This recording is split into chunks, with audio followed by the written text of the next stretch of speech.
So my name is Rob Krause. I'm the Senior Director for Security Services here at Evolve Security. So I want to welcome everybody today to our presentation. All right, so first and foremost, this is our first live EvolveSec meetup since January 2020. Okay, so it's been a long time since we've seen people in the office. We're happy that everybody's here. We even bought you guys some pizza tonight. I think there's some different varieties of beer in the fridge if you haven't figured that out yet. That's a good thing to know. So we're super excited to have it here in our office, and just as a note there that I've been told from our marketing experts that we are the third largest cybersecurity meetup in the world, which is cool, right? We got a lot of people online tonight. We got a lot of people in the office here today, so that's terrific. So just as a couple of administrative notes, the presentation is being recorded. We are going to be taking some Q&A during about the last 15 minutes of the presentation. So that goes for online as well. So your Zoom attendees, please make sure you check out the Q&A box. We will try to get to as many of the questions as we can. Patrick's put together a terrific presentation today, so I'm sure there'll be no shortage of questions from the audience. So with that being said, a little bit about Evolve Security. I'm going to talk about the security side. I'm going to talk about the academy side a little bit.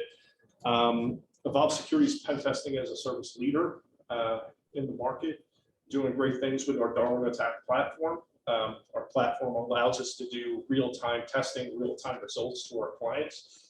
So super helpful for remediation and your teams that are out there kind of building great things and need them tested.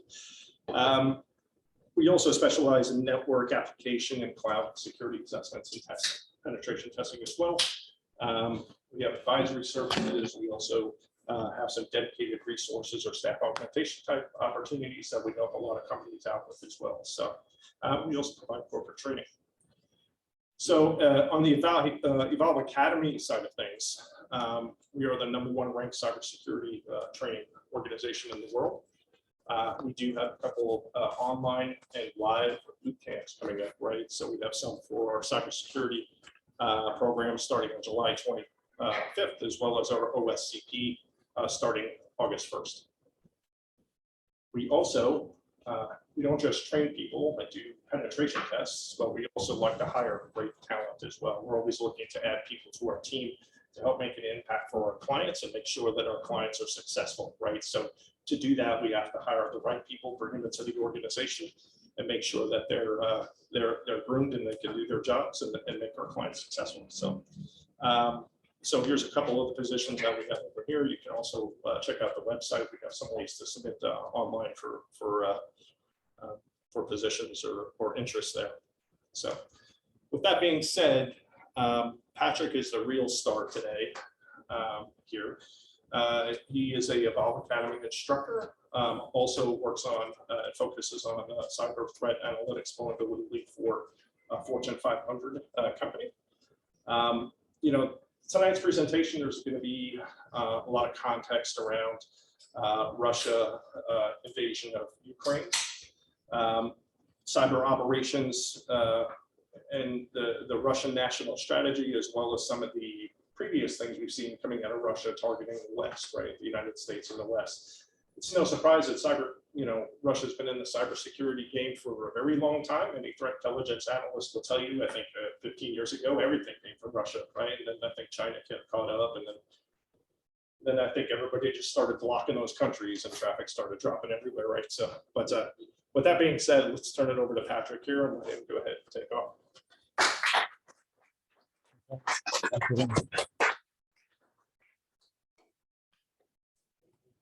you start, just yeah. make sure the audio is on the Scarlet. Where it says, Sure. Let's take a look here. Mike is on the Scarlet. All right. Are we good?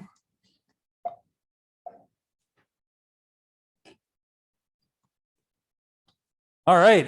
Hello, everybody. Hello from me as well. It's a pleasure to be back in person here at the new Evolve Security offices. I've got a lot of history with Evolve myself. One of the first meetups that I ever did for Evolve was when I moved back to Chicago back in 2016. My friend Ben's first Evolve meetup, as he just told me. So it's been a long, hard COVID, but I'm really happy to be back in front of so many people, both virtually as well as here in person. It's great to see Evolve's new offices, get to see the company and the academy thriving. And it's my pleasure to try to contribute to that as much as I can this time around with another meetup. So as all of you are, I'm sure, aware, Russian forces invaded Ukraine on February 24th, 2022. The continuation of a longer war that began in 2014, but that has really captured the news cycle as well as the hearts and minds of most people around the world. And as with any modern conflict, this also has a cyber dimension. So today, it's my pleasure to speak to you all a little bit about the cyber operations in the Russia-Ukraine war.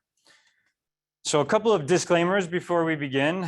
I am here as a lead instructor for cyber intelligence for the Evolve Security Academy. So I am not here representing my 9-to-5 employer, Corteva. Nothing I say or do here can be ascribed or attributable to Corteva. I'm also not here representing the Estonian Defense League, both affiliations that I'm not representing today. Also, as an intelligence analyst, we have to be conscious of our own biases. I'm not certainly free from that in any sense, but especially related to the Russia-Ukraine war. I'm going to do my best today to provide, at least in the first part of the meetup, factual and clear evidence-based assessment of the cyber operations in this war. But I'm happy to talk about my personal perspective and personal opinions more in the Q&A session as well, if that's of interest. This is a tricky line to walk, given that often those that have the most experience and expertise in certain topics are also those most impacted by different analytical biases. So I'll try to walk that line as best as I can. And I have to say too, I've been following this war very closely and also trying my best to follow the cyber operations in this war very closely. And there's a lot going on. This is in the news every day. There's a lot of actors, there's a lot of operations. This overview does not intend to be a full or complete picture. It's almost inevitable that I have not been able to capture everything related to this extremely fast moving and multi-dimensional set of events. But I'll do my best to provide an overview, and hopefully it'll help you all understand this war a little bit better as well. So before we go too much further, let's take a look at the agenda for today. We're going to be talking about the political context for Russia's invasion. This is not something that came out of nowhere or happened in isolation. There's a long context for this, both with respect to Russia as well as to Ukraine. We're going to be talking about how do cyber operations fit in more broadly into Russia's national strategy, its security strategy, its foreign policy, its view of the world and its ideology as well. We're going to be talking primarily about cyber operations targeting Ukraine. So the ones that I'll be focusing on primarily will be against Ukraine, but I will touch on some cyber operations against Russia as well. We'll also talk about and think together about why is this important? Why is this relevant? Especially talking about this in the United States, in Chicago, to a primarily corporate audience. The main reason for that really is that not only does this war relate to all of us as individuals in that it will have a significant impact on the world that we live in for the next couple of decades, but also that Russian cyber capabilities have been directed at this country and its corporations and its government agencies and to the broader Western world as well for many years, like Rob mentioned in the introduction as well. So we haven't seen large-scale targeting, successful targeting of US corporations yet, but there have been some precursors, some indications, and there have been plenty of warnings from every private sector and government agency that's thinking about these things, about the potential for that. So we'll be talking a little bit about what Russia has done in the past vis-a-vis the US and the West. And in the end, we'll also think about some recommendations and mitigations related to what we can all do to mitigate the impact of those potential operations. So before we go too much further, a little bit more about me. So I'm from Estonia, which is in Northeastern Europe. I started my career as a soldier, a sergeant, and a squad leader in the Estonian military. We have a conscription-based model, and I served there in 2007 to 2008. I came back to the US to do my bachelor's and my master's in Spain. After that, I became a diplomat in the Estonian Foreign Ministry, focused on cyber policy. In 2015, 2016, I moved back to the US. I had a great fortune to be in the second cohort of the Evolve Academy. So I've got a long, almost 6-year history with Evolve now. Love Evolve. Evolve helped me change my life for the better. And Evolve is one of the main reasons I'm able to be here today to talk about all of this, that allowed me to create a career for myself in America. And I'll always be grateful to Evolve for that, and we'll continue to try to contribute as best as I can. I got a couple of jobs right after Evolve as an intelligence analyst, and ultimately came back to Evolve to start working as an instructor to try to pass on some of the knowledge that I've gained in the field of cyber threat intelligence. So I'm sure we got a couple of grads in the audience as well. It's been my pleasure to teach you in the threat intelligence modules. I was actually employed by Evolve full-time as well as security engineer and pen tester. Great experience, of course. And most recently, I've gone back to the blue team side of things as a cyber threat and vulnerability lead. So I've got a little bit of education, a couple of credentials as well. And yeah, a little bit on the more personal side. This was my closest I've ever gotten to Instagram fame. I was doing a cyber exercise with the Maryland National Guard. The public affairs officer decided to take a picture of us, shoulder to shoulder, allies as always. And this picture started living a life of its own. It got picked up by the US Army, by the Department of Defense, by the US embassies around the world. Ultimately, the back of my head, as well as my compatriots there, was used to illustrate a lot of different things, from how to count cyber attacks to whether the EU should have a cyber force and so on and so forth. So I just want to show the back of my head again. It might be the most famous back of the head you'll ever see in cybersecurity. So that's my claim to fame, in addition to some of the knowledge that I'm going to try to bring out today. Right, so let's talk about the Russian invasion of Ukraine and the political context around it. So my own homeland, Estonia, was born in 1989, still in the Soviet Union, became independent in 1991, along with a host of other countries, including Ukraine, during the dissolution of the Soviet Union. This was a really crazy time, a time for new beginnings, a time for some countries to chart a new destiny for themselves, and for other countries to continue to struggle with some of the ghosts of the past. And that's what we've seen a lot in the case of Ukraine as well. Many attempts to try to reform Ukraine for it to become more democratic, have more freedom of press, freedom of religion, freedom of the media, freedom of speech. And we have also seen attempts to continue to suppress that, to chart a different political future filled with autocracy and repression and all kinds of control of the economy. And so we had a couple of different cases where the people in Ukraine have risen up to try to change their future, their destiny. The Orange Revolution, and more recently, the Maidan, the Euromaidan events of 2014. These were mass protests in Ukraine where the people demanded a different leadership, a different sort of future, a new path for themselves, more in line with values that they were seeing in Europe and in the United States, where we talk about respecting human rights and rule of law and freedom of speech.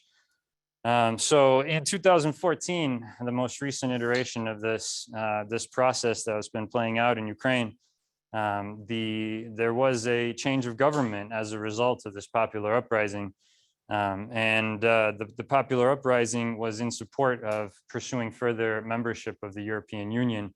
At the same time, the head of government at the time was presented with additional, let's say, packages from Russia for beneficial trade and especially energy deals and so on, and forewent closer integration with the EU, which led to mass uprisings and protests. This resulted in the Russian occupation of Crimea, which is a peninsula in southeastern Ukraine, as well as with support for and de facto occupation of parts of Eastern Ukraine as well. The war never really stopped in a sense. There has been fighting along the contact lines of occupied Ukraine since 2014. In a sense, you could call it, if you think about the Cold War, you can call this one a hot peace, in the sense that there is sporadic fighting but not the kind that we're seeing today. And ultimately, throughout the course of these 6 years, Russia continued to basically attempt to fulfill its own foreign policy goals and interests, which include creating spheres of influence inside of independent countries in order to try to play an active role in their security policy decisions, their foreign policy decisions, their trade decisions, and so on. Ultimately, Russia claimed that its interests were ignored and that the democratic uprising was a Nazi coup, and decided on February 24th to launch a full-scale invasion to quote unquote denazify and demilitarize Ukraine. I've got here an illustration too from Microsoft about the cyber events as the political context was heating up in the beginning. I apologize, it might be a little small. We're happy to share the slides afterwards. You can see in January, there were still intensive political discussions going on, and there were already waves of cyber attacks happening during that period. Many analysts think that Russia actually intended to invade in January already. They did not, but there were waves of cyber attacks. We'll get into those more. In February as well, we had continuing escalation of rhetoric, accompanied in the middle of February by another wave of major cyber attacks before the invasion happened. And then finally, of course, February 24th, sadly also Estonia's Independence Day, the full-scale invasion launched with an early morning speech by President Putin. So you can see here how the political context has been relevant to the cyber operations that have happened. And we'll talk a little bit about how these cyber operations are a serious part of Russia's national strategy to enact its foreign policy interests. So much has been said about Russia's hybrid war strategy, kind of a lower than full-scale war strategy of using all manner of state tools other than direct military invasions in order to influence the domestic politics of other countries. I've got a graphic here from my own country's Foreign Intelligence Agency report, talking about or illustrating some of the different ways that Russia engages in foreign policy actions to benefit its own interests. Obviously, military intervention is one of those tools. Cyber can play a role in various other parts of it as well, including economically, including politically, and sort of in line with many of these other levers of national power. So there are quite a few threat actors that are Russian nexus or that support Russian interests that have been operational in some cases for decades already. In the last 5 or 6 years, they've almost all been attributed in one form or another to Russia's various intelligence agencies. So the FSB, which is sort of a domestic intelligence agency with some international responsibilities as well, the SVR, which is their foreign intelligence agency, and the GRU, which is its military intelligence agency. Most of the threat actors that we'll be talking about today have at this point been attributed to these three agencies. A lot more nebulous and difficult to understand is the role of criminal actors in Russia's foreign policy. We'll discuss that a little bit more as well, but it's come out especially clearly in the Russian invasion of Ukraine, where several criminal groups have made specifically pro-Russia announcements, which further sort of muddle the lines between criminal and nation state threat activity. Also, interestingly, there's at least one research institute that we'll touch on a little bit later, whose activities have also been attributed to offensive cyber activity.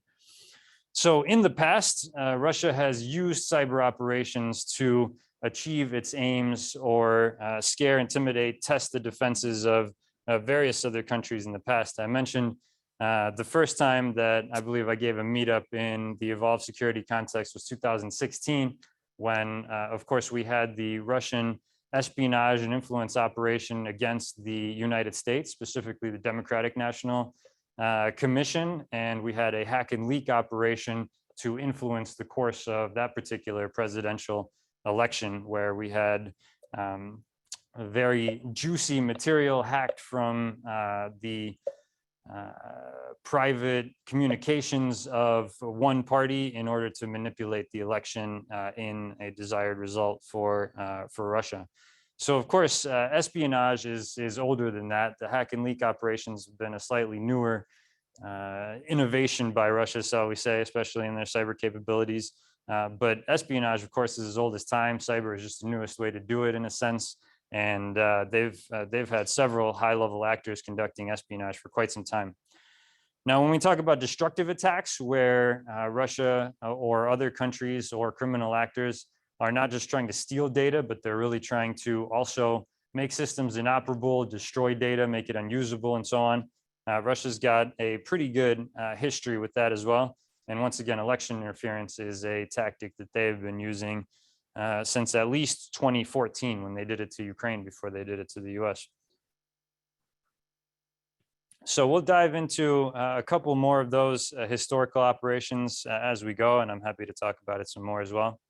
This is not a new development, though. Cyber is a core part of Russia's foreign policy toolset for at least a decade and a half now. Right, so if we jump to the cyber operations versus Ukraine, first and foremost, of course, it's been espionage. So what does Russia want to do when it comes to espionage in Ukraine? They want to understand what's going on with the decision makers. How are they organizing their defense? What kind of relationships do they have with allies or friends that are funding them? How is Ukraine representing its interest abroad? How is it gaining support, and so on? How is it organizing its defenses? What are its strategies? What are its tactics, and so on? These are all things that happen on computer systems, for better or for worse, these days, and so expose Ukraine to cyber espionage. And we can say with confidence that at least 6 nation-state actors attributed to Russia have engaged in espionage activities so far. It's primarily geared at the government and the military. It is somewhat geared towards critical infrastructure, such as transportation, logistics, energy, communications, especially telecommunications, and so on. It is, in a minor sense, geared towards individuals as well. Another major component of the cyber operations against Ukraine so far has been information operations. So the goal of information operations in this case is to influence people or organizations to think and act in a certain way by presenting them with a certain set of information that would influence that decision making. And so Russia's got a pretty long track record with this as well. One of the ways that it cyber enables information operations is through distributed denial of service attacks. So this happened in my homeland, Estonia, back in 2017, when we had pro-Russia rioting, or Russian-motivated rioting in Estonia as well, where we had major waves of DDoS attacks against our government, media, and other sites in order to prevent the flow of information during a tense domestic security situation between the government and the population. So DDoS in the Ukrainian case as well prevents organizations related to Ukraine's defense or that are providing services to Ukrainians from being able to share that information via their websites, or maybe take down some applications and so on. This affects the confidence of Ukrainians in their state and their ability to survive in this kind of very crazy environment. So DDoS is one angle of doing this. Defacements is another. Gaining access to the back end of a website in order to put some kind of material on it that is not intended to be there. And so this will often take the form of putting something like pro-Nazi on a Ukraine website or something along those lines. They'll often distribute materials or put up materials that are intended to influence the visitors of that website into one political direction. This has also gotten a little bit more personal with SMS and emails. So we've seen in the case of the Ukraine war, where specific military members or members of the public have gotten waves of text messages saying various types of messaging to support Russian views or perspectives, such as, your government is fleeing, give up now, stop resisting, and this kind of stuff. The things that used to come maybe from above with leaflets in World War II can sometimes now be coming to your devices in the 21st century. And lastly, of course, we want to talk about destructive attacks. So these are the highest end of the spectrum. This is where they're not just trying to steal information or affect political opinion. They're trying to cause mayhem and destruction and prevent the actual operation of a particular entity. So here we're talking mostly about wiper malware that's geared towards either wiping the computer entirely or just destroying data, making it unusable. There have been a lot of these. Perhaps the most significant of these was the satellite communications attack in the right in the initial day or two of the invasion on February 24th, where a satellite provider that was used both by the Ukrainian military as well as by a lot of organizations in the rest of Europe, their terminals were bricked, and this had quite a bit of influence on Ukraine's ability to communicate in the first couple of days of the war, as well as cyber collateral damage, for example, in the case of about 6,000 wind turbines not being operational in Germany. And lastly, perhaps at the highest end of the spectrum of capabilities are malware designed to target operational technology or industrial control systems, basically the computers that control industrial processes. And here we're getting to the most dangerous aspects of cyber capabilities, because this is a category where we can actually affect human health and safety and potentially kill people. And Russia has demonstrated these kinds of capabilities against Ukraine in the past. It's conducted cyber operations to cause blackouts in Ukraine in 2015 and 2016. And they have at least deployed one form of ICS malware so far in this conflict as well. And we'll dive into that in a little bit more detail. So let's talk about espionage for another few minutes here. So the primary actors behind most of the espionage operations are, once again, the threat actors aligned with the intelligence agencies of the Russian Federation. So when we talk about the different groups, depending on which private sector entity we reference, they can have a lot of different names, but there is at least one group very well known as APT-28, or Fancy Bear, that is connected to the Russian military intelligence agency, the GRU. APT-29, the attacker behind the SolarWinds attack, if you remember, of course, of 2020. And both of these actors were actually involved in the 2016 election interference against the United States as well. There's another actor variously called Sandworm Team or Voodoo Bear, related to the GRU, the Russian military intelligence agency. This is potentially the most dangerous cyber threat actor in the world. There's a whole book written by Andy Greenberg of Wired magazine related to this threat actor. Highly recommended reading for anybody in this field. And various other Russian threat actors that have conducted espionage attacks over the course of the years. And of course, they're active in this conflict as well, and have shifted most of their targeting towards Ukraine in the last year or two. So once again, what are their targets, or what are their objectives? They're trying to collect information that's relevant to Russia's war effort. This includes technologies, defenses, setup of wartime emergency preparedness and crisis response units.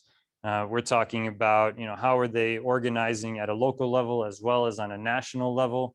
And ultimately, of course, Russia's thinking about how to undermine Ukraine's territorial integrity and sovereignty using this information that they're gaining via cyber espionage. There has been a surprising amount of espionage towards humanitarian organizations and non-governmental organizations as well. This is particularly bad because these are, generally speaking, organizations that avoid the worst impacts of war, that are there in order to often support both sides if needed of any particular war, and that are really just providing services to those that are most deeply affected by the war. So as you may know, the war in Ukraine since February 24th has displaced almost 6 million people. That's 4 times the population of my own country. to other countries. That's a huge amount of people. If you can just imagine, like, most of Chicago all of a sudden having to move to, you know, let's say, I don't know, Peoria or something like that, right? I mean, this is a huge number of people we're talking about. So these humanitarian and NGO organizations, really important to try to basically mitigate the human aspects of a war like this. Russia's targeting them for espionage purposes, trying to understand what role they're playing, how are they doing it, and so on. They're also targeting critical infrastructure, and you know, sometimes in cooperation with their military forces. So there have been really interesting cases where the Russian threat activity has been seen on networks prior to physical actions, such as the bombing of a TV tower, for example, or targeting of railways and energy as well.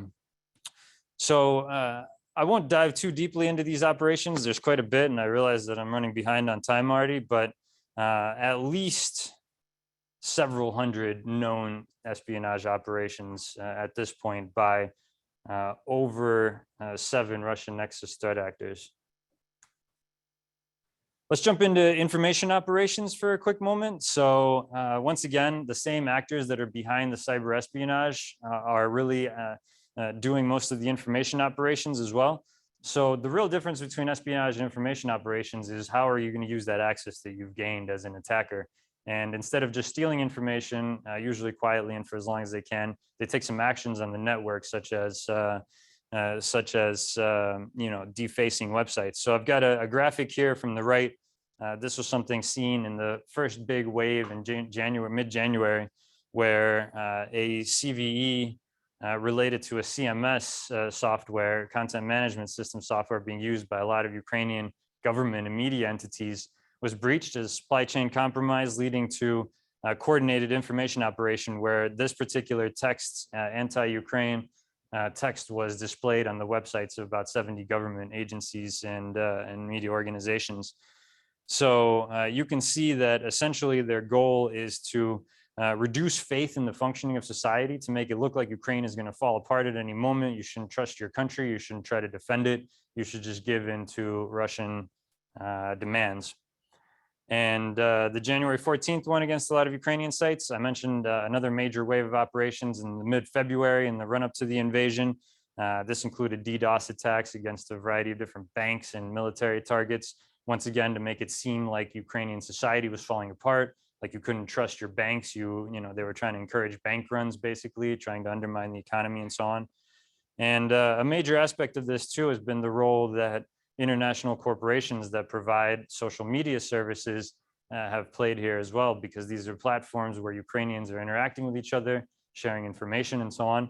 There's been quite a few takedowns of fake personas and other things that Russian intelligence agencies have used in order to try to sway public opinion, to get their target audience to think in a certain way, to believe a certain set of events that Russia would like them to believe. Let's talk about destructive attacks real quick as well. I think this is perhaps one of the most important aspects of this whole thing. So we rarely see destructive attacks in the wild. We've gotten a little bit more used to it, maybe from a criminal dimension with the ransomware epidemic. But on a nation state level, destructive attacks are relatively rare, few and far between. We've seen Iran Nexus actors conduct a couple in the Middle East. We've seen North Korea experiment with this against South Korea. We've seen a couple of Russian operations over the course of the years, but nothing like the scale of what we're seeing here in Ukraine in the present day. So just for reference, like this isn't authoritative, but maybe like 1 or 2 types of wiper malware are discovered every few years in at least one report put out by Microsoft. And if you have time, if you have about an hour or 2, there's one report on this topic that I recommend you check out. Hybrid war in Ukraine, put that into your Google search, find the relevant Microsoft report about it. Microsoft put out a very remarkable public intelligence report. Long story short, at least 7 nation state threat actors have conducted over 240 cyber operations, including 40 destructive attacks using 8 different kinds of wiper malware, including at least 1 ICS malware, and sometimes in coordination with military activities. So if that's not cyber war, I don't know what is, basically. These are capabilities designed to cause major problems for Ukrainian organizations.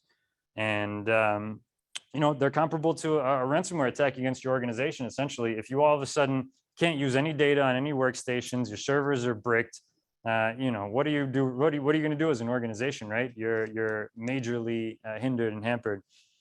So there have been a lot of these. So waves and waves of them. The timing has been identified by Microsoft. Microsoft has excellent visibility from an intelligence perspective and has been very good about publishing information related to it. So once again, maybe I'll put this link up somewhere as well, but I encourage you to look up the Microsoft report on this. So intelligence agencies, primarily a sandworm team connected to the GRU, Russia's military intelligence agency, has been behind most of these attacks. They have affected primarily government and military, but also critical infrastructure. They did try to cause at least one blackout that is known, and that was prevented in Ukraine. Essentially what they're trying to do is hinder and hamper the capabilities of these organizations to resist the Russian invasion as well as they can. The satellite communication attack for a subsidiary of Viasat turned out to be a wiper attack as well.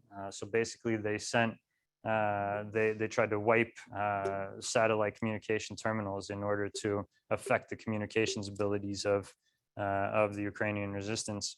Indestroyer 2 is the name of the ICS malware that I mentioned. Indestroyer 1 was ICS specific malware that was used to cause a blackout near Kiev in 2016 to about 250,000 people. This was the first known ICS specific malware to have physical effects like this, to destroy data and to achieve this kind of physical effect. And of course, if you think about the effects of denying electricity to a population, economic activity stops, humanitarian aid is hindered, hospitals that are trying to treat patients and so on, cannot. And so this is a really potentially dangerous capability. Okay, I'm a little bit behind. I'll try to move even faster than I have so far. This has not been a one-sided affair when it comes to Russia and Ukraine. In fact, many people are saying that Ukraine is winning the cyber war in a certain sense. While Russia has much more established, serious, funded, and capable threat actors, many people around the world have mobilized essentially in order to take a stand in this war. So a variety of different actors, both inside of Ukraine and outside of Ukraine, have started to conduct various types of threat activity directed towards Russia. The IT Army of Ukraine is perhaps the biggest example of this. Early on in the invasion, this group sort of self-mobilized after an informal call from the government in order to conduct cyber attacks against Russian sources. So essentially, these guys have been trying to conduct DDoS and defacements and data leaks and so on a daily basis. They have hundreds of thousands of members in their Telegram channels. They're relatively well organized and have been active since the beginning. Another major actor is Anonymous. Anonymous, obviously is a very loose collection of individuals from all over the world that act based on political interests. They've done all sorts of political, environmental, economic targeting in the past. Anonymous has been very active in this cyber conflict as well. And there's at least dozens, if not hundreds, of new quasi-hacktivist groups that have emerged related to this war. So many people see this war in very stark terms and understand that they have certain skills that they may want to use in order to have an effect. They may not be able to go to the front lines, but they may think that they can achieve some effects from their computer halfway across the world.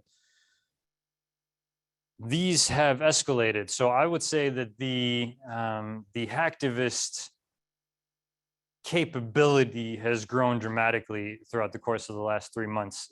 The types of attacks that hacktivists have traditionally conducted include DDoS and defacements and data leaks. This is one of the first times that we're starting to see destructive attacks by self-proclaimed hacktivist groups as well.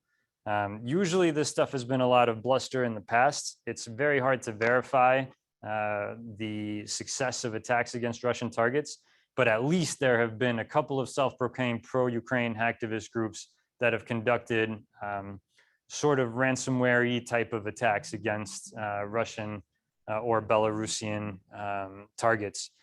One of the main ones that are responsible for these is called NB65, Network Battalion 65. They took a leaked source code of Conti, one of the top ransomware groups, and started using it to target Russian entities. Another one against the West, sort of a semi-criminal hacktivist entity. It's been conducting some destructive attacks as well. New malware has emerged, one called Rue Ransom, that has been used for political purposes against Russian entities. And it's to the point where, you know, many outlets are saying that this is an unprecedented amount of attacks against Russia. And, you know, ultimately, for the broader world, it really looks like, you know, Russia's getting hit a lot. This is very impactful for the Ukrainian population as they start to see that this is not one-sided, even in cyberspace. And really, I mean, I'm sure it's great for the morale of the Ukrainian defenders as well. It probably feels good for those that are participating in it. Despite my very strong personal views on this war, I am not participating in these kinds of activities. Don't recommend any of you either as well, as the legal implications of this are very, very complicated, and think through it very seriously before you do. There have been some specific operations that have been impactful. The group called Belarusian Cyber Partisans were not happy about their own government's participation. This was a country also bordering Russia that was used to launch the invasion. And there was a ransomware style file encrypting attack against their national railways as these railways were being used to transport Russian troops for the invasion. Like I mentioned, this NB65 group has targeted various Russian software, financial and energy entities with claimed destructive attacks, and a lot of messaging and information operations from the pro-Ukraine side as well. Various different media outlets, streaming sites, and all kinds of public entities have been breached, and pro-Ukraine messages have been displayed on their public-facing resources. Now, I know I'm way over. Hopefully it's okay. Let's talk a little bit about why we care about all of this all the way over here in Chicago. So, of course, you know, outside of the political implications of this for the future of the global world order, we in the cybersecurity community want to think about how this might influence our own risk assessments, our own security postures, and so on. And this is not theoretical. This is not something that has just been happening on the other side of the world. Russia has a long history of targeting Western entities. And, you know, the tactics haven't really been different. The only thing that's really been different is the scale and the aggressiveness and the really just pure abandon that Russia has shown against Ukraine, because it's not as worried about the implications of those kinds of cyber operations against Ukraine as they have been against the West. So historically speaking, a lot of cyber espionage against US government and private sector entities, primarily against, you know, things like the Department of State or the Department of Defense or the White House and other major federal agencies, obviously the different political parties and so on. A lot of targeting of think tanks and other places that might influence policy. Election interference, of course, has been a major component of Russian cyber capabilities. The first major case of election interference happened in 2014 in Ukraine, right after the Maidan and the democratic uprising in 2014 again. They had a presidential election where Russia tried to get into the voting systems to change the voting outcome. When that didn't work, they tried to DDoS the systems, and ultimately they tried to wipe the systems as well. And the Ukrainians got through it all, and right when they were announcing the results, Russian state media started playing, you know, the same results that their cyber operation had been intending to display. This happened in 2014. Flash forward to 2016, when one party in the US got targeted in a hack and leak election interference operation that potentially changed the course of world history as well. And then a host of other countries right after that between 2016 and 2021 in Europe in particular. Destructive attacks have also happened, though they are few and far between against Western entities. There have been several groups, like I mentioned here, the Russian hackers playing Chekhov's gun with US infrastructure, a group called Berserk Bear or Energetic Bear, ultimately now attributed recently to the FSB, had been gaining access to, but not conducting destructive attacks against industrial systems in the US and in the West for almost 8 years. There was a recent Department of Justice indictment against those guys. There has been at least one destructive attack against a US media company by APT28 back, a French media company back in 2015. But primarily these destructive attacks have been reserved towards Ukraine. And so Ukraine has seen these destructive attacks at least since 2014 and waves of them against all aspects of their critical infrastructure and so on. When we talk about the types of things that might happen now as a result of the conflict, a lot of organizations are warning about cyber attacks against US and Western entities. Many people are wondering why they haven't happened yet. A lot of speculation about the fact that major sanctions could bring this about. The arms transfers that Western countries are increasingly engaging in to support the Ukrainian war effort. Even organizations supporting Ukraine, maybe companies pulling out of Russia, for example. All of these seem like potential targets for Russian cyber operations. We haven't seen the kinds of operations against the West yet that we might expect to see. But also, the public doesn't have perfect visibility into this stuff.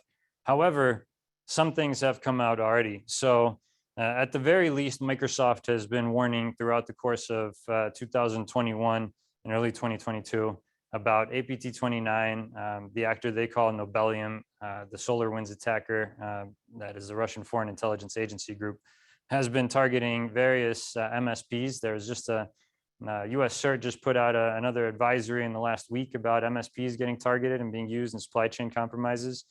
The Resecurity team published an article in collaboration with Bloomberg about the targeting of various energy and LNG in particular companies in the run-up to the invasion. So in February, apparently, according to this information, many, especially US energy companies were being targeted, and possibly up to 20 were breached by Russian intelligence actors. And this has political implications because energy is one of Russia's major economic pillars. A good amount of their GDP, a lot of their national wealth comes from energy. We're starting to see the political dynamic of countries moving away from Russian energy as a result of their foreign policy actions and turning to US LNG in particular as a potential source for substituting in their energy needs. And so targeting and potentially destructive attacks against these LNG providers would be one way to show that the US is not a reliable energy provider, that you should continue to rely on Russian gas and Russian fuel and so on, and also show that the US and its companies may not be able to come to your aid from an energy security perspective.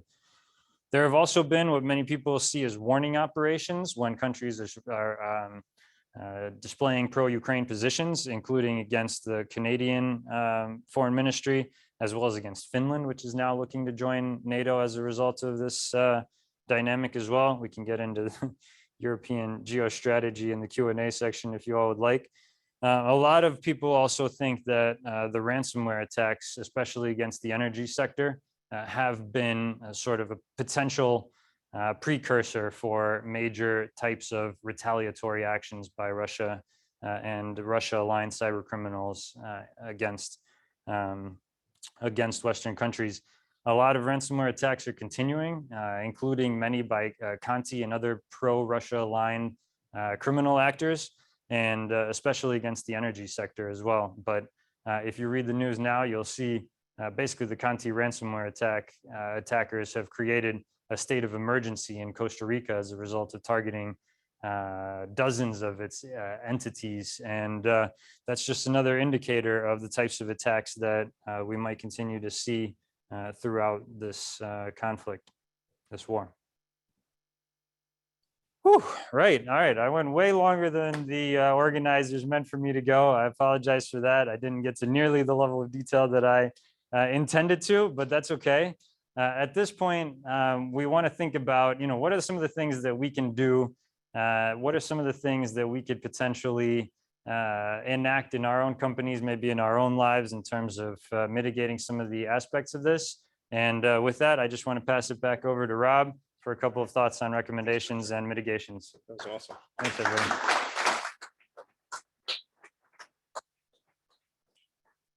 That was probably one of the best intelligence presentations I've ever seen. I mean, very top to bottom, very thoughtful, great examples. So great job, Patrick. I appreciate it. Thank you. Well, so we say as organizations, right? Great, what do we do to prevent this stuff, right? I don't know if it's so much about prevention. It's more about mitigation, right? It's about cyber resilience.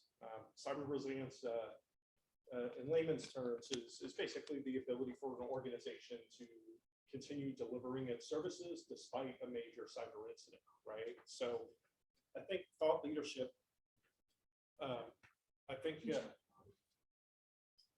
Check your mic on your shirt. Locked. Switch it over. just one, two, just one, two. This will go in the outtake reel just in case you guys have one. Give it a test. 1, 2, 3, 4. Check, check.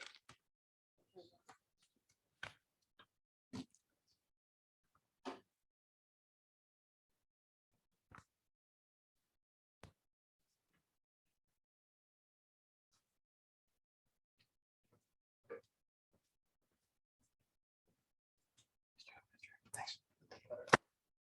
1, 2, test 1, 2. Okay. All right. Sorry about that. To make up for it, we got pizza and beer in the back. If I didn't mention that earlier.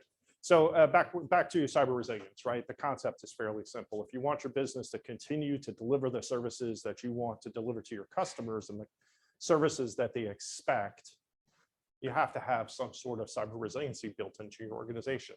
Cyber resiliency, big word, a lot of syllables from New York. It's kind of hard for me to say it, so I won't say it again. But basically what it means is blocking and tackling, getting back to the basics, cyber hygiene, but also using the intelligence that Patrick shared today to prepare your organization for those attacks in the future, right? There's a lot of great references out there. There's CISA has the Shields Up, right? They put out some guidance about the uptick in attacks, which we actually had a question come in over Zoom that we'll talk about in a second.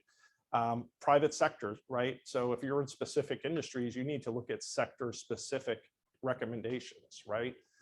The attacks against transportation are much different than the attacks against manufacturing, right? For instance, so defense in depth approach, we've been saying this for years. This goes back to cyber resiliency, right?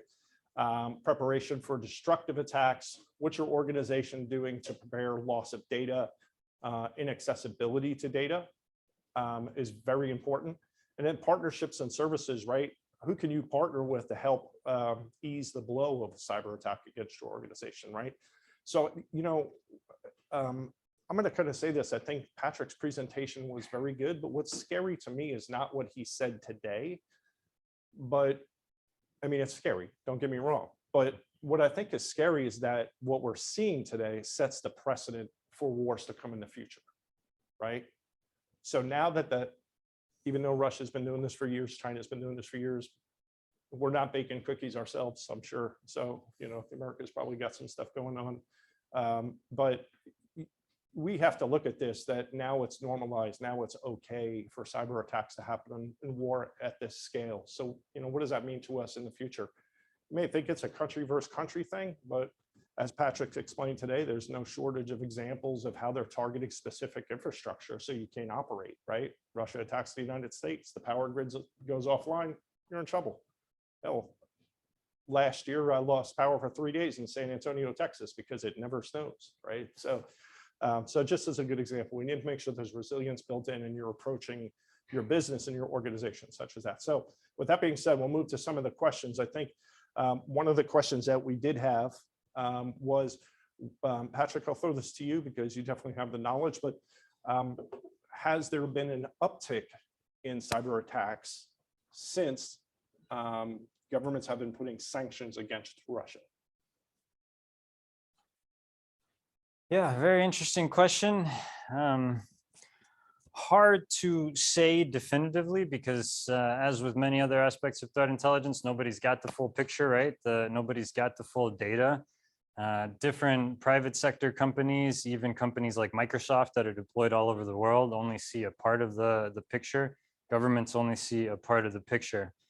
I've been very curious about this myself, and a lot of analysts have sort of posited the fact that as a result of the unprecedented economic sanctions against Russia, and some of the, let's be honest, like self-imposed sanctions in a sense by companies pulling out of Russia, have now painted a target on those countries' backs and on those companies' backs.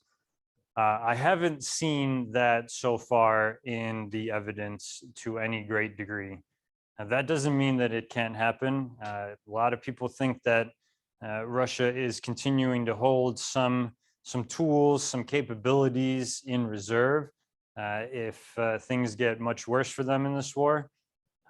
It is, to me personally, it seems unlikely that they are now going to unleash major cyber attacks this far after sanctions have been enacted. But of course, the nature of sanctions and the way that Western governments use them is essentially wave by wave. So we haven't done everything yet, and we continue to find new ways to sanction. We'll sanction, the media sector one day and the mistress the next, and so on. And in order to, sort of tighten the screws, in order to keep putting more pressure on Russia to change its actions and its invasion, right? So it could be the case that, there's something impactful enough for Russia to change its calculus to all of a sudden start conducting major operations against Western countries that have sanctioned them. It's wise to prepare for this. It's smart to always try to be as ready as you can for these kinds of events. But I've been searching for it, and I haven't found necessarily, the evidence that points to a major uptick of attacks. If anything, I think it's more likely right now that Russia is concentrating all of its cyber capabilities and resources against Ukraine in an attempt to try to change the facts on the ground there. But Russia is going to continue, and Russian nexus threat actors are going to continue to be a threat to Western organizations, whether sanctions are being put on or not, essentially. So from my perspective, I haven't seen the data that points to a huge uptick in threat activity. But a lot of governments and organizations are warning about scanning, are worried or are warning about exploit attempts, and are warning about different avenues for compromise, including externally available vulnerabilities, phishing attacks, stolen and compromised credentials, and so on. So we haven't seen a huge uptick, but it's wise to prepare for it still. Excellent answer, Patrick. So I want to take a second here real quick. We're going to go ahead and wrap it up for the Zoom meeting attendees. We want to thank everybody online who attended today's meetup. Thank you for attending. Hopefully you found it valuable. There will be an email going out soon that has links to the video if you want to rewatch it with the family. It's a great opportunity. So with that being said, we'll go ahead and close up the Zoom meeting. And I think we got a couple minutes. We could take some internal questions if some folks here have some questions, and go from there. So thanks.